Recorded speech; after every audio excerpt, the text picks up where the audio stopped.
और चले 25 खबरों के बाद अब बात करेंगे पाकिस्तान की।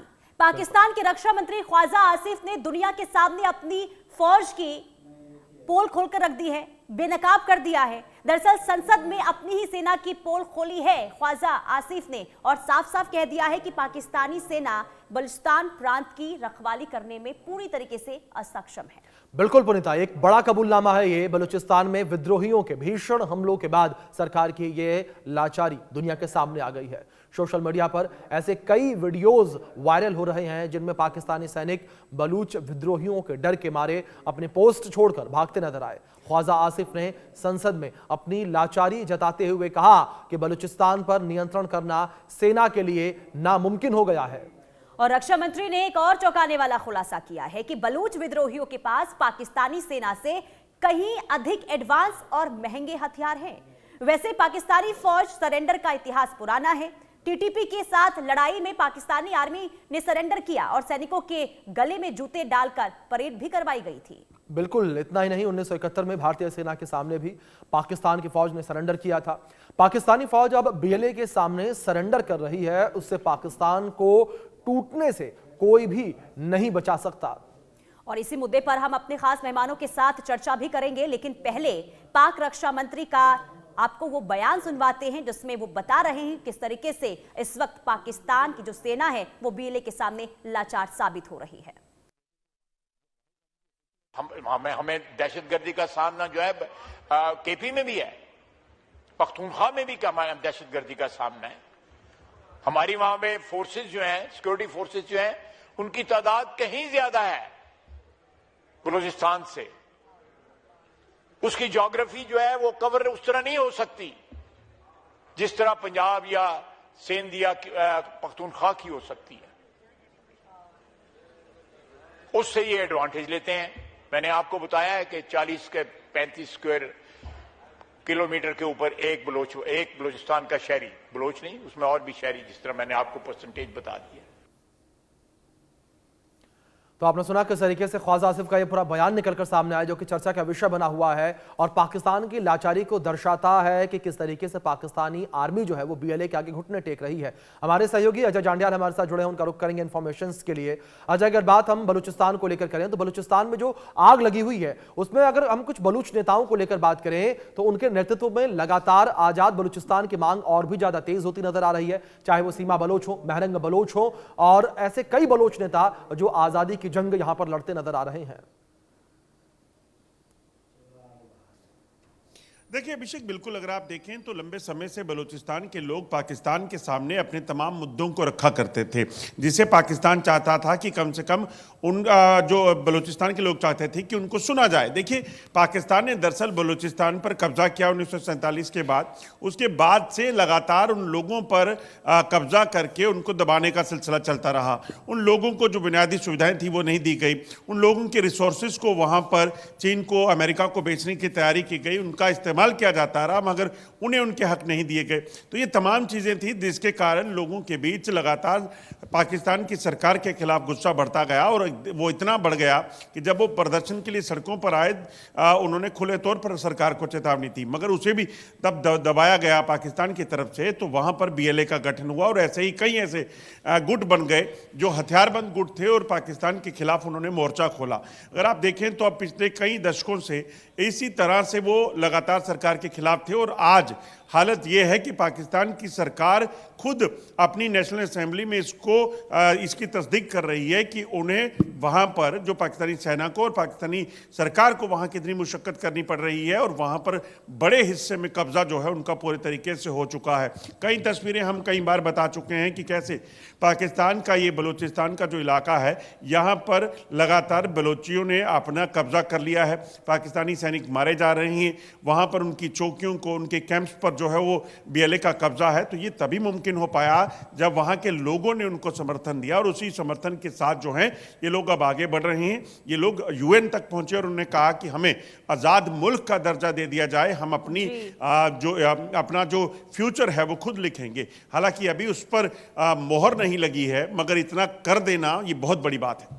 और बिल्कुल, और देखिए अजय, अब अगर संसद के अंदर रक्षा मंत्री जिस तरीके से ये बयान देते हुए नजर आए, साफ तौर पर ये नजर आ रहा है कि उनके अंदर एक डर है कि अगर यही स्थिति रही तो वो दिन दूर नहीं है जब बलूचिस्तान पाकिस्तान से अलग हो जाएगा और एक नया प्रांत बन जाएगा। और यही वजह है कि उनकी बेबसी उनके चेहरे पर, उनके बयानों पर साफ तौर पर दिखाई दे रही थी।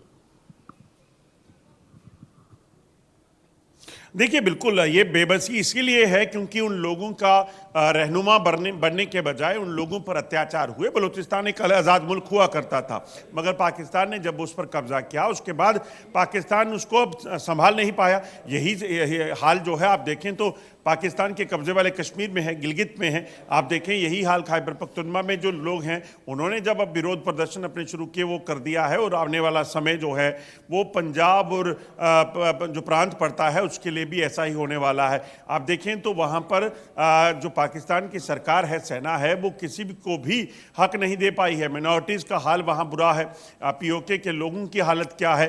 बलूचिस्तान के लोग जो हैं लगातार प्रदर्शन कर रहे हैं और लगातार अब मुखर होकर पाकिस्तानी सेना के खिलाफ अगर एक्शन कर रहे हैं तो वो तभी मुमकिन हो पाया जब उन लोगों को इतना प्रताड़ित किया गया कि आज उन्हें ऐसा करना पड़ा। बिल्कुल अजय, जाहिर तौर पर जिस तरीके से आपने जिक्र किया कि लोगों को इतना प्रताड़ित किया गया है कि लोग जो हैं वो गुस्से से आग बबूला है। लेकिन दूसरी ओर अजय अगर बात करें कि जिस तरीके से हम शहबाज शरीफ को लेकर बात करें, आसिम मुनीर को लेकर बात करें, जब वो अमेरिका गए थे, अमेरिकी यात्रा पर वो जो बलूचिस्तान के अंदर मौजूद रेयर अर्थ मिनरल्स है वो एक बक्से में लेकर गए थे और अमेरिकी राष्ट्रपति ट्रंप को उन्होंने दिखाया था। ऐसे में बलूचों ने यह भी माना कि बलूचिस्तान को बेचने की तैयारी है। उसके बाद से गुस्सा और भी ज्यादा तेज बलूचों के अंदर देखने को मिला। देखिए, बिल्कुल अगर आप देखें तो लगातार यही सिलसिला जारी भी है और ये जारी रहेगा। अब ये रुकने नहीं वाला है। जिस तरीके से पाकिस्तानी सेना की हालत वहाँ पर है, जिस तरीके से लोगों का विरोध प्रदर्शन चल रहा है, लोग बीएलए के साथ खड़े हैं। आप सोचिए, बीएलए जैसा एक गुट जो एक बलूचिस्तान के छोटे से हिस्से से उठकर बलूचिस्तान के लोगों ने बनाया। और वहाँ पर आपको ये भी बता दूँ कि बीएलए खाली ऐसा गुट नहीं रहा है, वहाँ पर महिला जो फिदाइन हैं उनके पास वो तक हैं, उनके पास इतने अत्याधुनिक हथियार हैं कि उन्होंने पाकिस्तानी सेना को चुनौती दी थी कि अगर आप जंग के लिए हमारे सामने आते हैं तो हम जंग के लिए तैयार हैं और हमारे पास लगभग 3 महीने तक जंग लड़ने के लिए असला मौजूद है। बिल्कुल बिल्कुल अजय, बहुत शुक्रिया आपका अजय तमाम जानकारी देने के लिए। और हमारे साथ कर्नल टीपी त्यागी डिफेंस एक्सपर्ट के तौर पर जुड़ चुके हैं। श्रुति दास गुप्ता विदेश मामलों की जानकार हमारे साथ जुड़ी हुई हैं। बहुत स्वागत है आप दोनों का। सबसे पहले कर्नल टीपी त्यागी सर, मैं आपके पास आऊंगी। ये ख्वाजा आसिफ रक्षा मंत्री पाकिस्तान के, उनके स्टेटमेंट को आपने सुना होगा संसद के अंदर जो उन्होंने बयान दिया और ये बताया क्या स्थिति इस वक्त पाकिस्तानी सैनिकों की बनी हुई है। उनके बयान से क्या समझ आ रहा है, क्या समझ पा रहे हैं आपकी आगे आने वाले दिनों में आखिर क्या हो सकता है? इतने चिंतित क्यों नजर आए रक्षा मंत्री? देखिए, उनकी चिंता बिल्कुल वाजिब है क्योंकि पाकिस्तान की हालत अब ऐसी हो गई है कि क्या आ गया बीच में, एक सेकंड। हाँ, पाकिस्तान की हालत कुछ अब ऐसी हो गई है कि उससे ना निगलते बनता है ना उगलते बनता है। अगर वो फिर दोबारा से एयर बम्बार्डमेंट करता है या अपनी सेना को वहां भेजता है, ऑटोमेटिक हथियारों का इस्तेमाल करता है, तो फिर अंतरराष्ट्रीय कम्युनिटी में जहां उसकी पहले ही फजीयत हो चुकी है वो मुंह दिखाने लायक नहीं रहेगा। और अगर वो नहीं करता है तो ये दोनों प्रोविंस, खास तौर पे खैबर पख्तूनख्वा और बलूचिस्तान, उसके हाथ से निकलने वाले हैं। और फिर बीएलए यानी कि बलूचिस्तान लिबरेशन आर्मी, ये अब वो पुरानी वाली हिट एंड रन टैक्टिक्स करके भाग जाने वाली आर्मी नहीं है। ये संगठन over a period of time एक बहुत ही सशक्त बन गया है। अब ये अटैक करते हैं और एक जगह नहीं, साइमल्टेनियस अटैक करते हैं।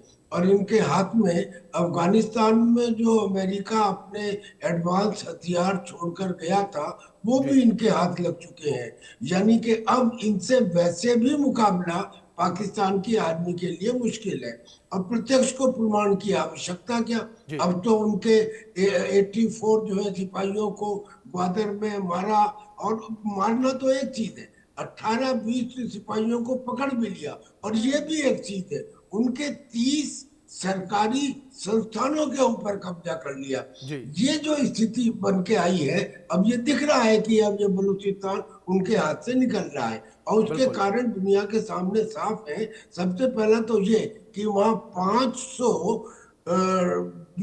Million cubic feet gas 500 million cubic feet gas प्रतिदिन पैदा होती है और वहां के लोग चूल्हे के ऊपर खाना बना रहे हैं, तो वहां की औरतों में रोष होगा कि नहीं होगा।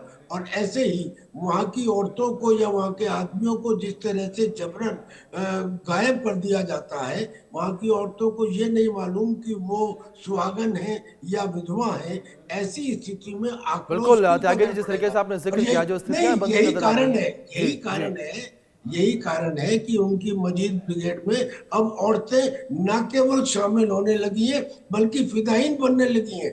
आपने सुना होगा ना, ये इसमें ये जो हवा बलूच है और जो दूसरी मंगेल बलूच है जो फिदायीन बनी और जिन्होंने अटैक किया, बाकायदा आईएसआई के हेडक्वार्टर पर अटैक किया, इन्होंने बिल्कुल कई और महिलाओं के नाम भी है त्यागी जी। अगर इसमें हम मेहरंग बलोच को लेकर बात करें, सीमा बलोच को लेकर बात करें, वो भी लगातार नेतृत्व कर रहे हैं। श्रुति दासगुप्ता जी का रुख करूंगा मैं। श्रुति जी, अगर बात करें यहाँ पर हम जो स्थितियां बलूचिस्तान को लेकर बनी हुई नजर आ रही हैं और इस बीच ख्वाजा आसिफ का जो कबूलनामा निकलकर सामने आया है, क्या इससे माना जाए कि जो बलूचिस्तान की आज़ादी है वो बेहद नज़दीक है? क्योंकि लगातार जिस तरीके से स्थितियां इस वक्त बनी हुई नजर आ रही हैं, उन स्थितियों के बीच हम ये देख रहे हैं कि जो बलूचिस्तान लिबरेशन आर्मी के लड़ाके हैं वो भारी पड़ रहे हैं पाकिस्तानी आर्मी के ऊपर, और पाकिस्तानी सरकार के पास इतने एसेट्स नहीं है कि वहां पर बड़ी संख्या में आर्मी डिप्लॉय कर सके वो। जी, आपने बिल्कुल सही कहा कि पाकिस्तानी आर्मी इस वक्त काफी कमजोर है। उनके पास उस तरह के फंड्स नहीं है। नेशन इकोनॉमिकली कमजोर है, तो वो अपने आप को चाहे कितने भी एमओयू साइन कर ले, कितनी भी डील साइन कर ले, पहले पैसा देंगे फिर बनेगा जो हथियार जितने वो बोलते हैं कि हम चीन से लेने वाले हैं, इधर से लेने वाले हैं, उधर से मिलने वाला है। यूएस के साथ उन्होंने एक F-16 की और एक आगे की डील साइन करी थी, पर उसको बन के आने में टाइम लगता है। तो उनके पास हथियार तो है नहीं, जो है वो मेंटेन भी नहीं करे हुए, क्योंकि करप्शन इतना है वहां के अंदर कि जो पैसा आता भी होगा वो कहाँ चला जाता है, किसकी जेब गर्म करता है, ये किसी को पता नहीं चलता है। तो एज एन आर्मी वो अपने आप को प्रोजेक्ट बहुत बड़ा करना चाहते हैं, पर वो है नहीं उतने अच्छे, ना वो इतने प्रोफेशनल हैं।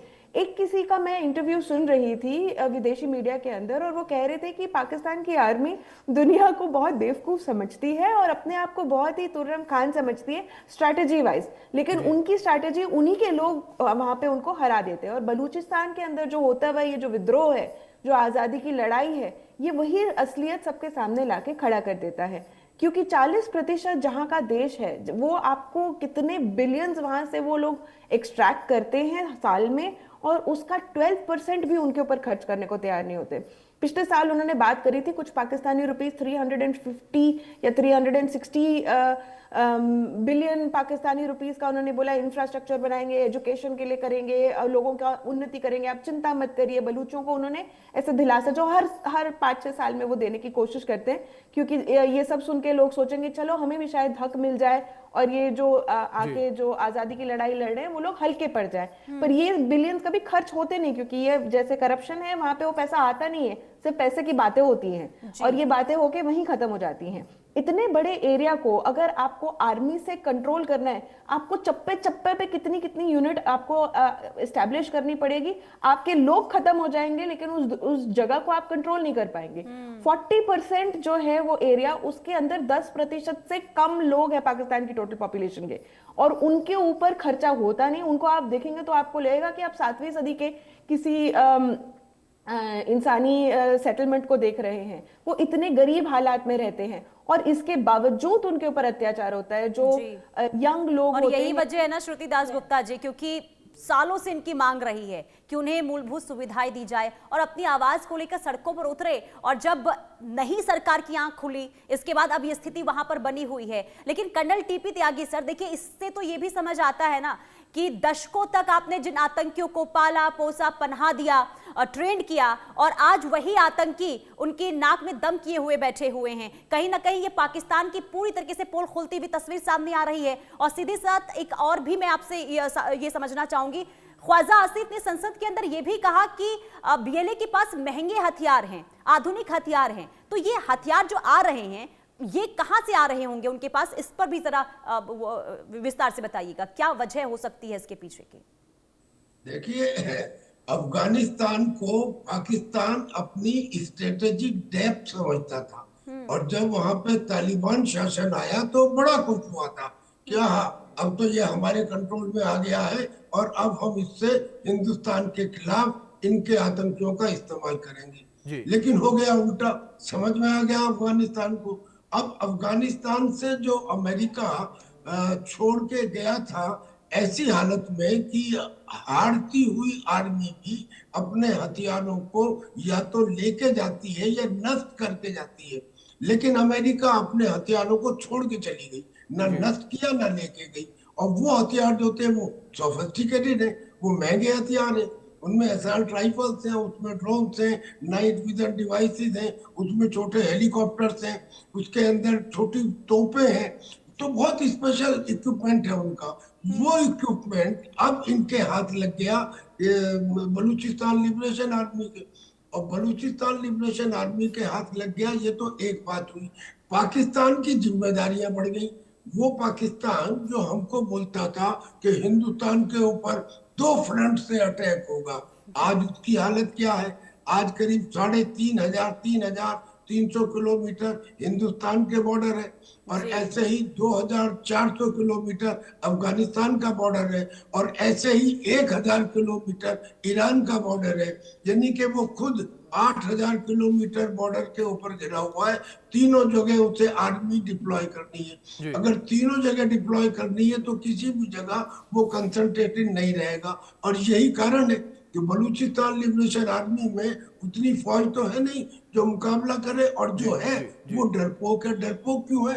वो डरपोक इसलिए है क्योंकि उनके जो जनरल बिल्कुल त्यागी, जिस तरीके से बात आप कह रहे हैं इससे मुझे हिटलर की याद आती है। हिटलर ने भी जब 2 मोर्चों पर जंग छेड़ी थी, इसी वजह से हिटलर भी जंग हार गया था।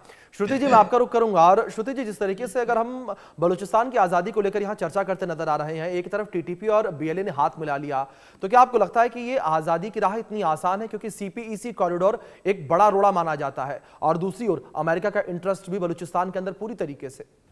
देखिए, किसी भी नए देश की स्थापना होना इतना आसान नहीं है। आप अगर इजराइल का एक एग्जाम्पल देखें तो वो भी 1948 से अब मान्यता मांग रहा है, फिर भी आज तक उसको पूरे 190 जितने भी देश है हमारे, उन्होंने सबने मान्यता नहीं दी है। अभी सोमालीलैंड नया जो डिक्लेयर हुआ है उसको भी 4-5 लोगों की ही है, उसके अंदर तो इस तरह की इतनी बड़ी प्रॉब्लम तो है भी नहीं। यहाँ पे अगर बलूचिस्तान अलग होना चाहता है तो उसके लिए चाइना और यूएसए को पहले सर हिला के हाँ बोलना पड़ेगा, पहले उनको पाकिस्तान के ऊपर से हाथ हटाना पड़ेगा, तभी ये बलूचों की मांग जो है, जो चाहे वो कितना ही वहां पे अपना पॉलिटिकल विल बना ले, चाहे वो कितना ही मिलिट्री विल बना ले, चाहे वो कितना ही रिबेल कर ले, वहां पे कितना ही मुश्किल क्यों ना कर दे, जब तक ये 2 देश हाँ इनके साथ नहीं होंगे, बोलेंगे ठीक है, इनसे लड़ने की बजाय इनके साथ समझौता करके इनको मान्यता देकर फिर इनके साथ डील करें। मतलब श्रुति जी, स्ट्रेटेजिक तौर पर नामुमकिन सा लगता है, भले कितनी भी अस्थिरता जो है बलूचिस्तान के अंदर, पाकिस्तान के अंदर देखने को मिले आजादी की लड़ाई को लेकर, लेकिन स्ट्रेटेजिक तौर पर ही नामुमकिन सा नजर आता है। कर्नल टीपी त्यागी जी और श्रुति दास जी, आप दोनों का बहुत शुक्रिया जुड़ने के लिए और अपना कीमती वक्त इंडिया न्यूज को देने के लिए, इस पूरी चर्चा में शामिल होने के लिए।